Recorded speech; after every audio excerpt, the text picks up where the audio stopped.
आकाशवाणी है। कोविड-19 विशेष कार्यक्रम के अंतर्गत प्रस्तुत है कोरोना वायरस संक्रमण की वर्तमान स्थिति पर चर्चा, जिसे प्रस्तुत कर रहे हैं आकाशवाणी संवाददाता नवीन सक्सेना। इस कार्यक्रम में आमंत्रित स्वास्थ्य विशेषज्ञ हैं डॉक्टर अनुपम प्रकाश।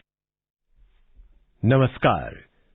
कोरोना संक्रमण का टीका यानी वैक्सीन बनाकर भारत के चिकित्सकीय वैज्ञानिकों ने यह सिद्ध कर दिया है कि वो इस विधा में दुनिया के अग्रणी कहे जाने वाले देशों में बिल्कुल भी पीछे नहीं हैं और इस समय देश की जनता को 2 टीके एक साथ लगाने की मंजूरी मिल चुकी है और भारत ऐसा पहला देश बन चुका है जिसने 2 टीकों को मंजूरी दी है।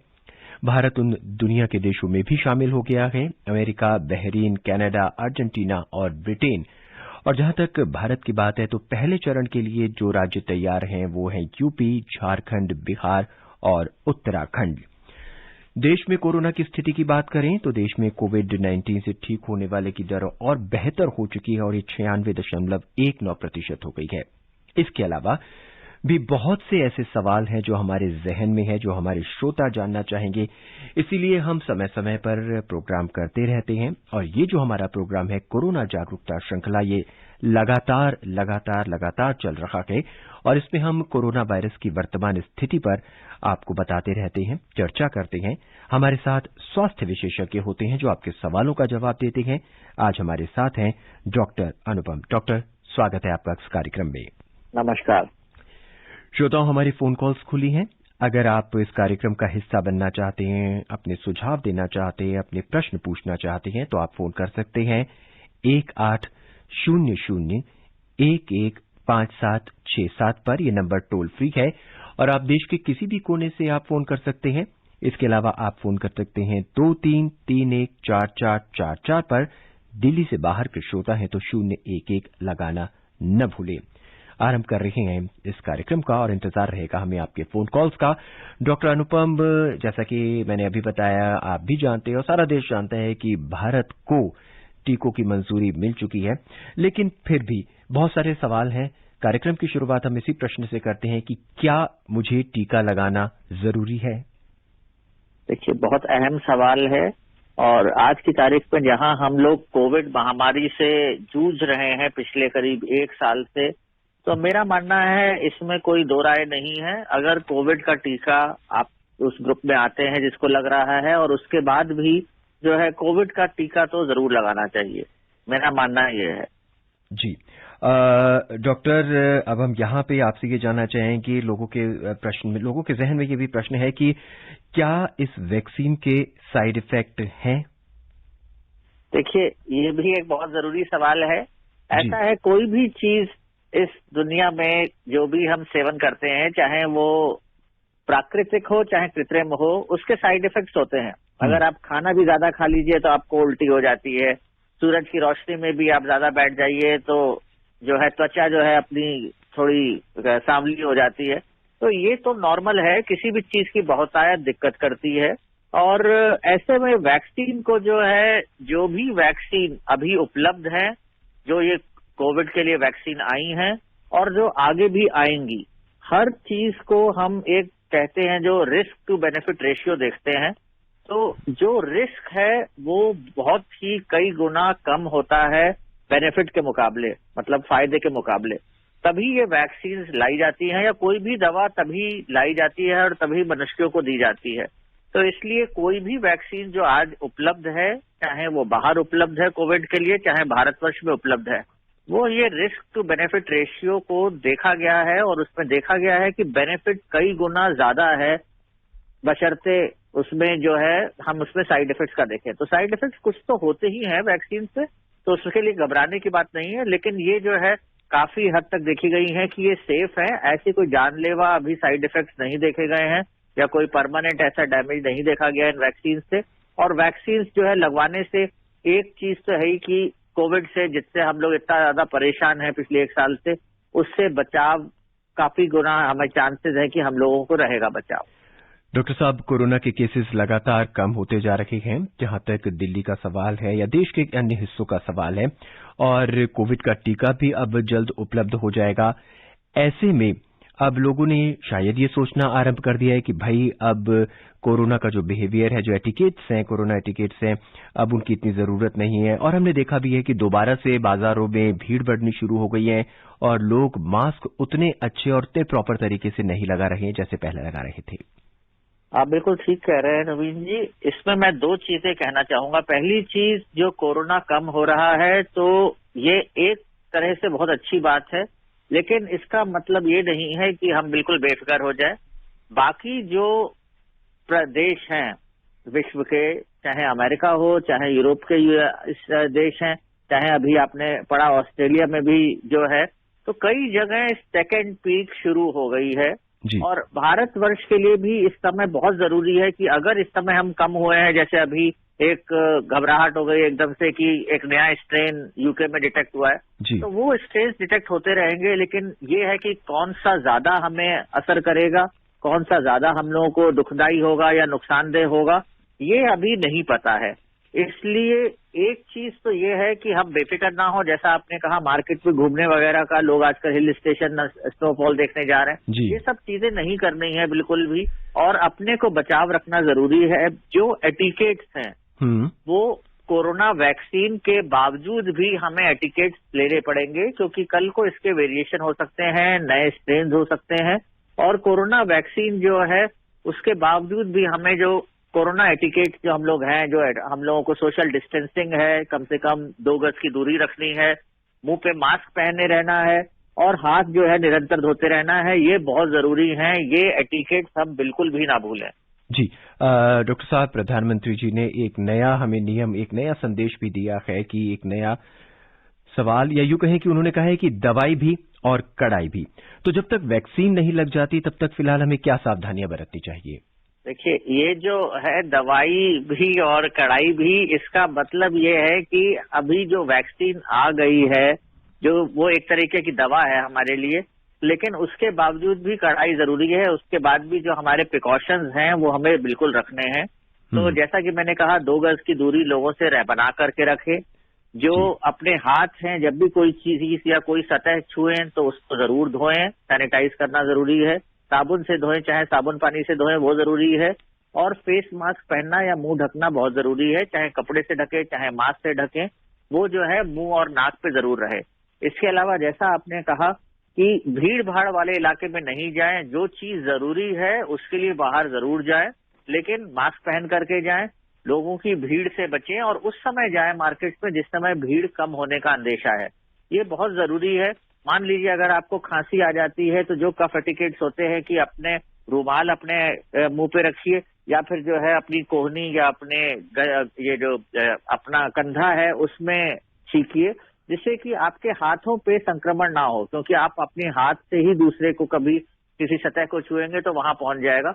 इसलिए ये जो एटिकेट्स है, जो हम इतने दिनों से आप लोग भी अपने माध्यम से ऑल इंडिया रेडियो के सबको बता रहे हैं, ये बहुत जरूरी है और इसमें कोई ढिलाई नहीं करनी है। ये प्रधानमंत्री मोदी जी बार बार कह रहे हैं कि वैक्सीन की वजह से हम लोग बेफिक्र नहीं हो जाएं। बिल्कुल डॉक्टर साहब, सवाल एक ये भी जहन में आ रहा है कि मुझे कैसे पता लगेगा कि मैं टीका लगा सकता हूं, और क्या मैं इस योग्य हूं कि मुझे टीका लगवाना चाहिए या नहीं लगवाना चाहिए?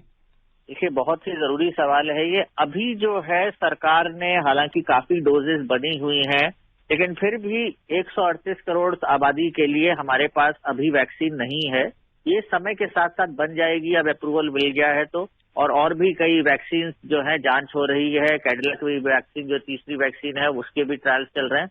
तो आने वाले समय में हमारे पास और भी वैक्सीन होंगी, तब हमारे पास ज्यादा होगा वैक्सीन देने के लिए लोगों को। लेकिन अभी जो है, जैसा कि गाइडलाइंस है स्वास्थ्य मंत्रालय की और सरकार की, उसके हिसाब से जो लोग स्वास्थ्यकर्मी हैं, जो लोग फ्रंट लाइन में हैं मरीजों से जूझने में, कोविड के मरीजों को जो सेवा प्रदान कर रहे हैं, उनके लिए सबसे पहले है। उसके बाद जो है, जो लोग वृद्ध हैं या 50 साल के ऊपर हैं और कोमॉर्बिडिटीज हैं, मतलब ब्लड प्रेशर, शुगर, दिल के मरीज हैं, उन लोगों के लिए है। और उसके बाद फिर जो है 50 साल से कम जो लोग हैं और उनको कोई बीमारी है तो उन लोगों के लिए है। ये इस तरीके से एक ग्रेडेड वे में जो है लोगों को दी जाएगी। और उम्मीद जो अभी की जा रही है वो ये है कि अगले 4 से 6 महीने में ये जो हाई रिस्क ग्रुप्स हैं इनको मिल जाएंगे और उसके बाद फिर ये अलग, अगर हमारे पास और वैक्सीन इस दौरान आ जाती है, हो सकता है और जल्दी हो जाए, लेकिन उसके बाद जो है फिर जो जन समुदाय है उसके लिए दी जाएंगी ये। तो इसमें रजिस्ट्रेशन का एक प्रोसेस है, पहले रजिस्ट्रेशन कराना है, उसके बाद आगे जो है फिर उनको इत्तला की जाएगी कब और कहाँ जाकर के वैक्सीनेशन कराना है। कोरोना जागरूकता श्रृंखला के अंतर्गत आप इस समय सुन रहे हैं कोरोना वायरस से संक्रमण की वर्तमान स्थिति पर चर्चा। आपके सवालों का जवाब देने के लिए हमारे साथ मौजूद हैं स्वास्थ्य विशेषज्ञ डॉक्टर अनुपम। इस बीच उत्तर प्रदेश के रामपुर से पहले कॉलर अमरजीत अपने सवाल के साथ हमसे जुड़ चुके हैं। अमरजीत जी, स्वागत है आपका। सर जी नमस्कार। क्या सवाल है आपका? सर मैं यूपी उत्तर प्रदेश ग्राम खंडिया गेट कॉलोनी से अमरजीत बात कर रहा हूँ आपसे।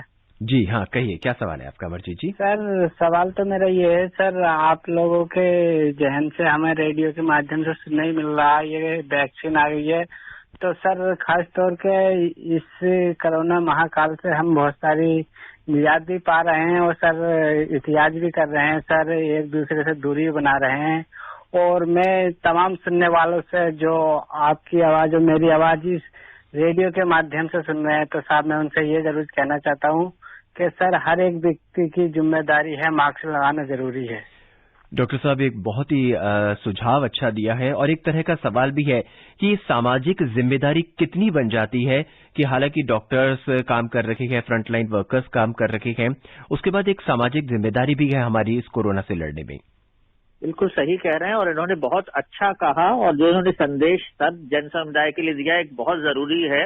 एक जिम्मेदार नागरिक की तरह हम लोग कितनी भी सेवा कर रहे हैं, आप कितने भी रेडियो प्रोग्राम कर रहे हैं, उसके बावजूद भी अगर एक जिम्मेदार नागरिक की तरह हम लोग जब बाहर निकलते हैं अपने घरों से, तो अगर हम जिम्मेदारी के साथ नहीं बर्ताव करते हैं, लोगों से गले मिल रहे हैं, हाथ में हाथ डाल के घूम रहे हैं, या फिर भीड़ भाड़ इलाके में जा रहे हैं, मास्क नहीं लगा रहे हैं, या बार बार मास्क हटा करके बार बार सिर्फ पुलिस के डर से या फाइन के डर से पहन रहे हैं, तो ये एक गैर जिम्मेदाराना हरकत है। और इस पे मैं मानता हूं कि ये ही एक चीज है जो इन्फेक्शन या संक्रमण फैलाने के लिए उपयुक्त है और जो हमें बिल्कुल नहीं करना चाहिए। तो जो उनका संदेश है कि मास्क लगा करके रखें और जो है संक्रमण से बचें, ये एक बहुत जरूरी संदेश है और हम सबको इस पे अमल करना चाहिए। इस बीच एक अन्य कॉलर हमारे साथ जुड़ चुके हैं छत्तीसगढ़ के बिलासपुर से प्रदीप गुप्ता। प्रदीप जी, स्वागत है आपका इस कार्यक्रम में। जी सर नमस्कार। सर नमस्कार, क्या सवाल है आपका? जी सर मेरा 2 सवाल है छोटा छोटा। जी सर जैसे कि वैक्सीन आ रही है सर, तो वो आम लोगों को और बच्चों को कब दिया जाएगा? और मेरा दूसरा क्वेश्चन है सर, क्या जैसे कोई कोविड के जो पॉजिटिव जो मरीज आते हैं, जैसे वो गंभीर रूप से मतलब एकदम जो लास्ट स्टेज में पहुंच गया, तो क्या इस वैक्सीन को लगाने पर क्या वो ठीक हो सकता है? डॉक्टर साहब 2 अहम सवाल हैं इनके। पहला तो ये क्या आम लोगों और बच्चों को भी वैक्सीन दी जाएगी, और दूसरा सवाल है कि जो कोरोना की एकदम गंभीर स्थिति में पेशेंट अस्पताल में पहुंचते हैं, अगर उनको ये वैक्सीन दी जाएगा तो क्या लाभ होगा, क्या वो एकदम ठीक हो जाएंगे? देखिए, पहली चीज है कि जन समुदाय और बच्चों को, आम आदमी को और बच्चों को जरूर दी जाएगी ये वैक्सीन। लेकिन अभी जो है बच्चों को सबसे पहले हम लोग कोई भी नई दवा नहीं देते हैं, ना गर्भवती महिलाओं को देते हैं। तो जब तक इसके ऊपर हमारे पास और डाटा नहीं आ जाता, हमारे पास और जो है आंकलन हम नहीं कर पाते हैं कि इसकी सेफ्टी कितनी है, तब तक बच्चों को और जो गर्भवती महिलाओं को है तब तक नहीं दी जाएगी। हाँ, जन समुदाय को दी जाएगी, ये जितनों को भी दी जाएगी, जितने लोगों को, उनको फॉलो अप किया जाएगा, देखा जाएगा कि कैसे उनकी प्रोटेक्शन रहता है, कितने दौर तक रहता है, उसके बाद जो है आगे दिया जाएगा। और बच्चों के लिए भी फिर भावी जो है आगे जैसे जैसे रिसर्च होगी तो पता चलेगा कि कब देना है उचित, वो तो आपको पता चलेगा और आपके माध्यम से, प्रोग्राम से ये पता जरूर चल जाएगा। दूसरी चीज है, जिसको इन्फेक्शन हुआ है अभी, उसको वैक्सीन देने का कोई औचित्य नहीं है। पहली चीज कि ये जो हम लोग वैक्सीनेशन देते हैं, इसमें भी कोरोना वायरस के एंटीजन होते हैं, वो इन्फेक्शन करने में, संक्रमण करने में सक्षम नहीं होते हैं, लेकिन हमारी एंटीबॉडीज या इम्यून सिस्टम को जागृत करने के लिए काफी लाभदायक होते हैं। लेकिन जिसको इन्फेक्शन है उसमें तो कोरोना का एंटीजन ऑलरेडी है, वो तो बीमारी कर रहा है, इसलिए उसमें वैक्सीन देने का कोई औचित्य नहीं है। वैक्सीन उन लोगों में प्रभावशाली नहीं होती है बिल्कुल भी। जब तक कोरोना का इन्फेक्शन ठीक नहीं हो गया तब तक वैक्सीन देने का कोई फायदा नहीं होता। इस बीच बेंगलुरु से श्रीकांत अपने सवाल के साथ जुड़ चुके हैं। श्रीकांत जी, स्वागत है आपका इस कार्यक्रम में। नमस्कार जी, बहुत बहुत नमस्कार। नमस्कार डॉक्टर साहब, आपको भी नमस्कार। नमस्कार। डॉक्टर साहब, दो सवाल हैं। एक तो ये कि कहा जा रहा है कि जो नया स्ट्रेन आया है उसका कल्चर कर लिया गया है, तो ये कल्चर का मतलब क्या होता है? और दूसरा सवाल ये कि जिस तरह बताया जा रहा है कि वैक्सीन आपकी इम्यूनिटी को बढ़ाता है, तो डॉक्टर साहब जो इम्यूनिटी को घटाता है उस पे भी तो प्रतिबंध लगना चाहिए, नहीं तो एक तरफ तो वैक्सीन लेंगे, दूसरी तरफ शराब पी के इम्यूनिटी को घटाते रहेंगे। नमस्कार, जय हिंद। डॉक्टर साहब, ये स्ट्रेन कल्चर के बारे में जानना चाहते हैं।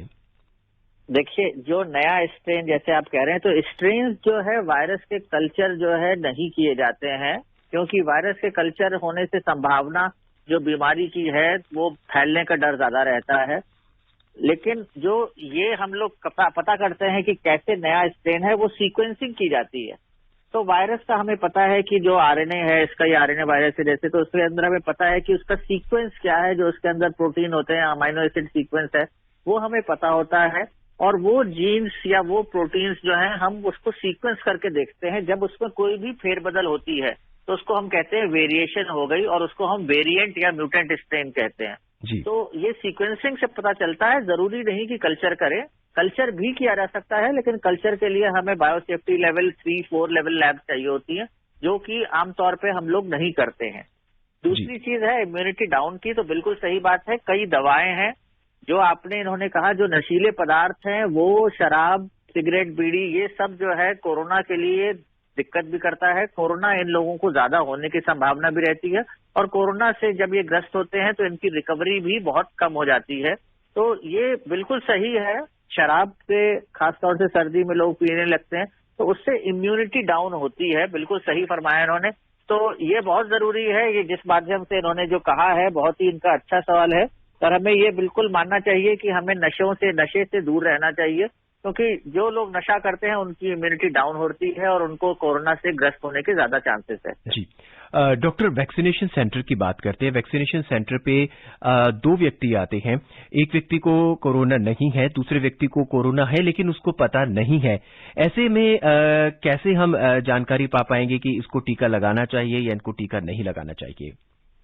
देखिए, ये कोरोना के लिए नहीं, बाकी वैक्सीनेशन के लिए भी ये बहुत इम्पोर्टेंट चीज है। और जो वैक्सीनेशन है, जो हम कोरोना, जो मान लीजिए 2 मरीज जैसे आते हैं वैक्सीनेशन सेंटर पे, एक को कोरोना नहीं है, लेकिन हम हमेशा कहते हैं जिसको कोई एलर्जी है, जिसको बुखार है, खांसी है, उस मरीजों को हम यूजुअली जब बुखार होता है तब हम वैक्सीनेट नहीं करते हैं। क्योंकि अगर कोई भी बीमारी है तो आपका इम्यून सिस्टम उस समय उससे लड़ने में मशगूल होता है, वो जो है वैक्सीनेशन को अच्छे से रिस्पॉन्ड नहीं करेगा। तो जब तक बुखार उतर नहीं जाता और मरीज ठीक नहीं होता है, तब तक हम लोग वैक्सीनेट नहीं करते हैं।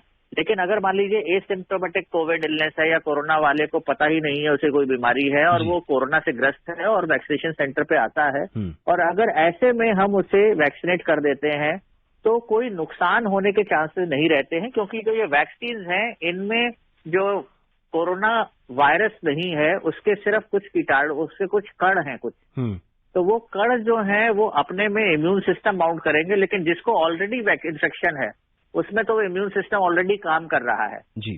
तो वो वायरस जो अंदर शरीर में मल्टीप्लाई कर रहा है आपके, उसके अगेंस्ट इम्यून सिस्टम ज्यादा सक्षम है काम करने के और एंटीबॉडीज बनाने के, बनिस्बत की जो हमारी जो वैक्सीन है।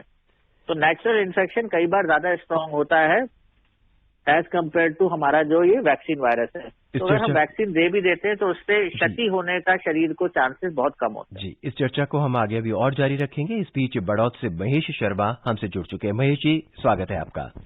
नमस्कार जी। नमस्कार, क्या सवाल है महेश जी आपका?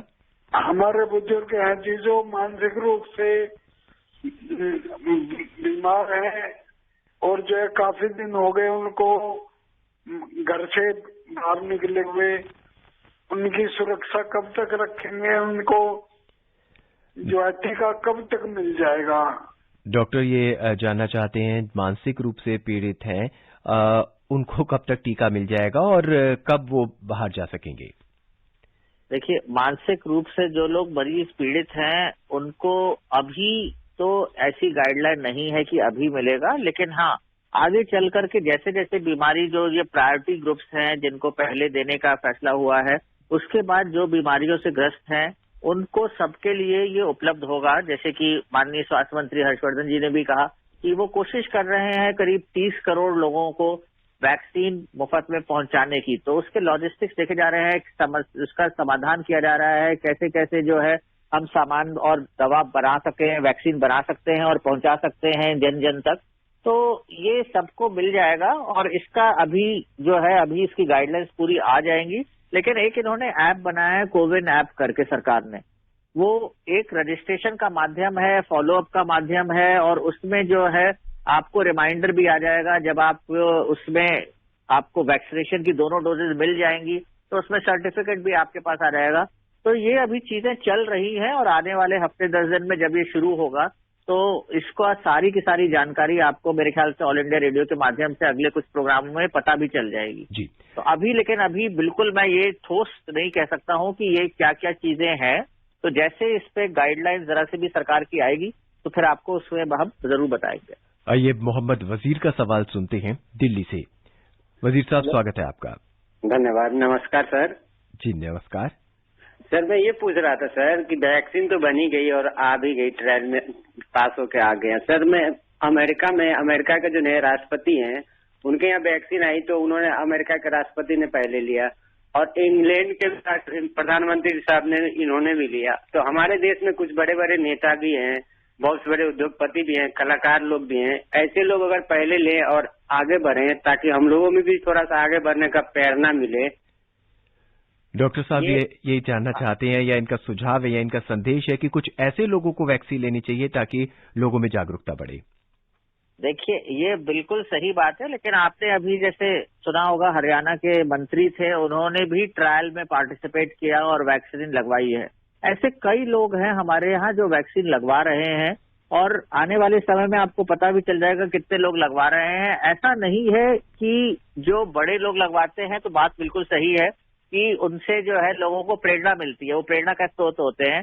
तो अभी जब ये शुरू होगा टीकाकरण का कार्यक्रम तो आपको पता चलेगा कि कई लोग करवाएंगे। आपको अखबार में तो वही सुर्खियों में आएंगे जिन लोगों ने, जो बड़े कलाकार होंगे या फिर कोई मंत्री होंगे, लेकिन उससे कोई फर्क नहीं पड़ता है। मेरा मानना ये है कि अगर जन समुदाय और जो रिस्क ग्रुप्स हैं उनको हम ज्यादा दे रहे हैं और नेताओं को अगर नहीं भी मिले तो भी बेहतर है, क्योंकि जन समुदाय और जो फ्रंटलाइन वर्कर्स हैं जिनके लिए ये जरूरी है वो बहुत जरूरी है उनके लिए, क्योंकि अगर ये हम इन लोगों को बचा पाएंगे तो ही ये आगे जो है कोरोना काल में सेवा कर पाएंगे और बाकी जन समुदाय को बचा पाएंगे। डॉक्टर, वैक्सीनेशन के बाद शरीर में एंटीबॉडीज बनना शुरू हो जाती है। प्रश्न ये उठता है कि ये एंटीबॉडीज बनना कब शुरू होंगी, पहले डोज, दूसरे डोज या फिर उसके अलावा भी और डोज देने पड़ेंगे? देखिए कोरोना जो है ये थोड़ा सा शैतान वायरस है मैं कहूँगा, और इसमें जो है इसकी जो हमारी वैक्सीन है हमारे 2 डोज अभी हैं और कुछ एक वैक्सीन आएंगी उनमें हो सकता है 3 डोज हो। तो जब हमारी आखिरी डोज होगी तो मतलब जैसे अभी जो दोनों वैक्सीन हैं उनकी 28 दिन पे 2 डोज हैं, तो उस दूसरी डोज के आमतौर पे 2 हफ्ते बाद वैक्सीन बनने की उम्मीद रहती है। लेकिन ये आदमी पे फर्क होता है, हर आदमी का अपना इम्यून सिस्टम होता है, किसी को थोड़ा जल्दी भी बन सकती है, किसी को थोड़ा देर में भी बन सकती है। खासतौर से अगर कुछ लोग दवा ले रहे हैं तो जो दवाओं पे हैं उनको थोड़ा समय भी लग सकता है, जैसे स्टीरॉइड्स दवा ले रहे होते हैं तो उनको इम्यून सिस्टम रिस्पॉन्ड करने में थोड़ा टाइम भी लग सकता है। ऐसे ही कई बीमारियां होती हैं जो कनेक्टिव टिश्यू डिसऑर्डर्स होते हैं, उनमें भी थोड़ा टाइम लग सकता है क्योंकि उनमें इम्यून सप्रेशन चल रहा होता है ऑलरेडी। लेकिन आमतौर पे जो कंप्लीट डोज हो जाएगी तो 2 डोज के बाद जो है 2 से 3 हफ्ते में, 2 हफ्ते बाद कहते हैं कि वैक्सीनेशन स्टेटस बन जाना चाहिए, तो एंटीबॉडीज बन जाएंगी ऐसे लोगों में 2 हफ्ते बाद सेकेंड डोज के। डॉक्टर साहब, सेकेंड डोज के बाद एंटीबॉडीज बन जाएंगी। एक एंटीबॉडीज का एक नंबर भी तो होता होगा कि इतने नंबर से एंटीबॉडीज ज्यादा है तभी ठीक है और वो 2 डोज के बाद बनेंगी। क्या हमें चेक भी करवाना पड़ेगा कि एंटीबॉडीज टेस्ट की हमारे पास कितनी एंटीबॉडीज बन चुकी हैं? देखिए नवीन जी, मैंने इसीलिए छोड़ दिया था, हालांकि शुरुआत मैंने इसीलिए सवाल का जवाब देना शुरू किया था शैतान वायरस से। ऐसा है कि कोरोना वायरस जो है जितने लोगों को ग्रस्त करता है सब में एंटीबॉडीज नहीं प्रोड्यूस करता है, जो हम लोगों का अभी देखा है हम लोगों ने और जो ज्ञान है हम लोगों का वैज्ञानिक तरीके से, उस तरीके से तो जिस लोगों में ये इन्फेक्शन हुआ है हर एक में एंटीबॉडीज नहीं बनती है जी। इसीलिए हमें इसकी 2 डोजेज देनी पड़ रही हैं और किसी वैक्सीन की हो सकता है हमें 3 डोज देनी पड़े जी। और दूसरी चीज है, दूसरी इसकी शैतानी ये है कि जो एंटीबॉडीज बन भी जाती है तो हमेशा रहती नहीं है, वो कुछ समय बाद चली जाती है जी। और भी कई चीजें हैं कि एंटीबॉडीज जल्दी बनती हैं, जल्दी चली जाती हैं और बहुत सारी चीजें हैं जो पब्लिक प्लेटफॉर्म पे इससे ज्यादा तो बताना संभव नहीं होगा। लेकिन हाँ, जो आपका सवाल है, इसीलिए इसकी 2 डोज या 3 डोज नियुक्त की गई है। अभी जो वैक्सीन है उनकी 2 डोज नियुक्त है और इसीलिए 2 डोज के बाद जो है उम्मीद करते हैं कि 2 हफ्ते में वैक्सीनेशन के एंटीबॉडीज बन जाएगी। अब रही बात कि हमें क्या उसकी टेस्टिंग करानी पड़ेगी, टेस्टिंग कराने का औचित्य नहीं है, टेस्टिंग हमें नहीं कराने की जरूरत है। इसकी जो एफिकेसी है या जो हम मानते हैं कि ये जो प्रोटेक्शन देगा 70% लोगों में ये प्रोटेक्शन देगा जी। तो कुछ लोगों में ये प्रोटेक्शन नहीं आएगा, तो ऐसा कोई घबराने की बात नहीं है। इसीलिए हमें जो आपने कहा कि कोरोना एटिकेट जो है, हमारे एटिकेट्स तो हमें कंटिन्यू करने ही पड़ेंगे क्योंकि शर्तिया ये नहीं है कि वैक्सीन लग गई तो हमारा बचाव रहेगा जी। और दूसरी चीज है जिसका एंटीबॉडीज बनेंगी भी उसकी भी कितने दिन रहेंगी ये अभी हमें नहीं पता है। अभी हमें सिर्फ 8-9 महीने हुए हैं इस कोरोना काल में और ये दवाएं अभी वैक्सीन जो है टेस्टिंग में है, तो जो सरकार ने इसको दिया भी है अप्रूवल वो क्लिनिकल ट्रायल मोड में है। तो जो भी पेशेंट्स को लगेंगे ये या जो भी जन कल्याण में लगेंगे ये, उनको हम फॉलो अप करेंगे और फिर देखा जाएगा कि उनकी एंटीबॉडीज कब तक लास्ट करती हैं, तो हो सकता है और कितने लोगों को दोबारा से इन्फेक्शन हो रहा है, उससे ये वास्तविकता में पता चलेगा कि ये कितनी एफिकेशियस है हमारी जो वैक्सीन है और फिर हमें बूस्टर लगाने की जरूरत पड़ेगी या नहीं पड़ेगी, ये उसी से ही हमारा ज्ञान आगे बढ़ेगा। इस बीच कार्यक्रम में हम अपने अंतिम सवाल की ओर बढ़ चुके हैं। उत्तर प्रदेश से एक लिसनर हमसे जुड़ चुके हैं, आइए सुनते हैं उनका सवाल। हेलो, अजय शर्मा जी, कार्यक्रम में आपका स्वागत है। हाँ सर जी, नमस्कार। क्या सवाल है आपका? सर जी सवाल मेरे 2 है सर जी। जी सर जी, जैसे ये कोरोना वायरस जो है वुहान से शुरू हुआ, चीन से। चीन उस टाइम पे बिल्कुल अनजान था सर जी, और सर वहां से ये काबू में हो गया जी। और जो जानते पूछते अमेरिका, ब्रिटेन या भारत, इसमें सर पहले तो बहुत ज्यादा फैल गए। अब सर इसका जो मेरा दूसरा सवाल है सर, ये मतलब ये पहले तो लाखों में पहुंच गया, अब ये रोज सैकड़ों हजारों में घटते घटते 20,000 18,000 में आ गया सर। अब इसका प्रकोप कम हो गया सर, ये क्या है इसका सर? जी, डॉक्टर साहब ये जानना चाहते हैं कि वायरस कम होता जा रहा है, इसके संक्रमित व्यक्ति कम होते जा रहे हैं, क्या इसका प्रकोप कम होता जा रहा है? अगर ऐसा है, हम इसके बारे में इतना जान चुके हैं क्या वायरस के बारे में? नहीं, हम जान चुके हैं, इसलिए इसका प्रकोप नहीं कम हो रहा है। लेकिन ये है कि हाँ, हमारा जो इतने सारे लोगों को ये इन्फेक्शन कर चुका है तो अब उनमें दोबारा से इन्फेक्शन नहीं हो रहा है, जो री इन्फेक्शन की दर है वो बहुत कम है।